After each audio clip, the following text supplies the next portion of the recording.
আসসালামু আলাইকুম। মারাঠি স্যার খুবই গুরুত্বপূর্ণ কিছু আলোচনা করেছেন। আজকের এই ভিডিওতে আমি আপনাদের সাথে শেয়ার করব। অবশ্যই তাই ভিডিওটি শুরু থেকে নিয়ে শেষ পর্যন্ত খুব মনোযোগ সহকারে দেখার জন্য চেষ্টা করবেন। আর অবশ্যই আপনারা যদি এই চ্যানেলটিকে সাবস্ক্রাইব করে না থাকেন, অবশ্যই চ্যানেলটিকে সাবস্ক্রাইব করে পাশে থাকবেন প্রতিনিয়ত অনপিসিবল আপডেটগুলো পাওয়ার জন্য।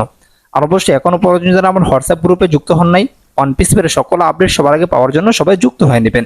মারাঠি স্যার বলতেছে, আমাদের চারপাশে প্রতিনিয়তই নানা পরিবর্তন হচ্ছে।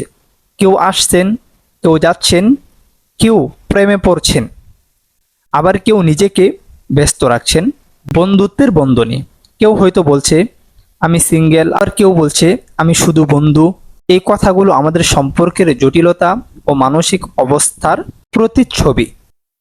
একদিকে চলছে ওয়েব সিরিজ, অন্যদিকে ম্যাচ জয়, ক্রিকেট, ফ্যাশন আর মিডিয়ার নানা চর্চা। কিছু মানুষের জন্য এটি আনন্দের, আবার কিছু মানুষের কাছে হতাশার কারণ হয়ে দাঁড়ায়। সব মিলিয়ে জীবনের জটিল সমীকরণ।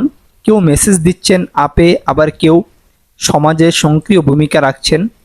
কারো জন্মদিনে শুভেচ্ছা জানানো হচ্ছে, আবার কেউ কাজ নিয়ে ব্যস্ত। আমরা বুঝে যাই সমাজের প্রতিটি স্তরেই কেউ না কেউ সংগ্রাম করছেন।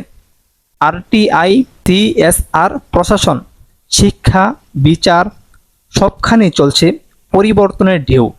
কেউ শহরে, কেউ গ্রামে, কিন্তু প্রশ্ন রয়ে যায়, আমরা কি সত্যি বদলাচ্ছি? শেষে একটি উপলব্ধি আসে, সব কিছু মিলিয়ে মানুষ এখন একটু বদলে গেছে। মনের ভিতরে অনেক কথা জমে আছে, কিন্তু প্রকাশে সংকোচ। তারপর মার্টি স্যার আরো বলতেছেন, আমাদের প্রয়োজন আরো খোলামেলা আলোচনা, বোঝাপড়া আর সহযোগিতা। তাহলেই আমরা এগিয়ে যেতে পারি সত্যিকারের উন্নতির পথে। মার্টি স্যারের বিস্তারিত আলোচনাকে আমি আপনাদের সাথে সংক্ষিপ্ত আকারে শেয়ার করলাম। ভিডিওটি এখানে শেষ করছি। দেখা হচ্ছে পরবর্তী কোনো এক ভিডিওতে। আসসালামু আলাইকুম।